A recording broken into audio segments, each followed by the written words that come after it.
Hello guys, it's James. First off, I want to apologise for not posting new content in over a year. I had a really busy job at the end of last year where I was doing a lot of on-calls, so the pressures of that job and the demands really built up on me, so it meant that I couldn't post new content. However, I have made a New Year's resolution, which I don't normally do, to post new content every 2 weeks for you guys. So the first video today is going to be on how to answer the question, tell me about your weaknesses or flaws in a medical school interview. And this was a question I was asked back in 2016 by a subscriber to the channel. So I'm extremely sorry if you're watching this and didn't receive an answer for me. But for all of those of you that are applying this year to medical school, I hope this helps. So when you get asked the question at a medical school interview, tell me about your weaknesses, it can take you off guard a little bit because you really want to put your best foot forward and show them your best side. But really, it's a question asking more about your reflective abilities and abilities to process something that might not have gone perfectly right the first time, but you've recognised that and been able to change it. So when answering the question, you need to think about it in 3 stages. Stage number 1 is recognising the problem. So I'm going to give you an example. If I was asked, tell me about one of your weaknesses, I could give them the answer, well, I was at school and I'd got a major part in one of the school's plays and I was really excited about performing in it.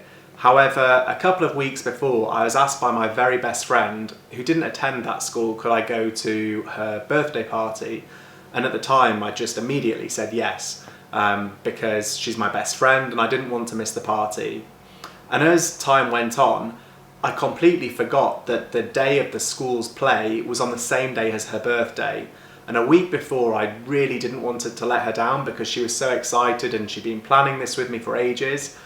And so a day before, I had to call her and apologise and tell her that I wasn't able to make the birthday party. And this made me feel terrible because she was my best friend and she'd been so excited about it for ages. But I just couldn't possibly miss the school play because I had the main part in it and everybody else was relying on me. So this made me feel absolutely terrible. So that's part 1, telling them what happened.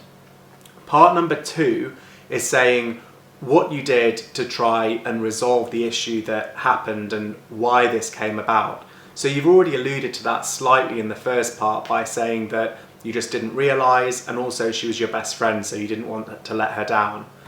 So at this point I would say, well, I felt really bad about my friend, so after the play had finished, I called her up, I apologised again, and I said that I really wanted to make this up to her. So I arranged for us to go on a day out so that we could reconnect and spend some quality time together. And it was during this time I really apologised to her in person, and I said that I wouldn't make this mistake again, and she realised this and it made me feel much better. Stage 3 is saying what you would do in the long term to make this not happen again.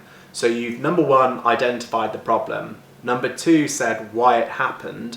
And number 3, you want to say what you've done to now recognise this and make sure it doesn't happen again. So essentially the crux of this problem was that you'd overcommitted to things because you don't want to let people down. However, in the process, you really let someone down. So the issue here was that I overcommitted to things. I didn't realise I had lots of things going on at the same time. So to solve this problem, I purchased a planner and a diary to make sure that I logged everything that I was meant to be doing a week or a month in advance. And then if I was asked to do something, I'd say, well, thank you so much for asking me, but I just need to check if I'm not busy on that day. So I've just got to go back home and have a look at my calendar, or go on your phone and have a look. This way, you're not overcommitting to things and you're not going to let people down in the future. And that's a really important skill to have. So I hope that's helped answer the question, tell me about a weakness that you may have. On reflection, you can show that you've identified a problem that's arisen and then show what you've done to try and resolve that and identified that it is a weakness of yours and you've gone to try and change it. So if you've got any more questions, please ask me. I promise I'll get the video up within 2 weeks, and I look forward to hearing anything else that you want to ask me. If you have got interviews coming up, best of luck. Be confident going into them and just try to shine. Please remember to share, like and subscribe to the channel, and thank you very much. Again, I'm so sorry it's taken a year to get things up, but I'm really looking forward to working with you guys again.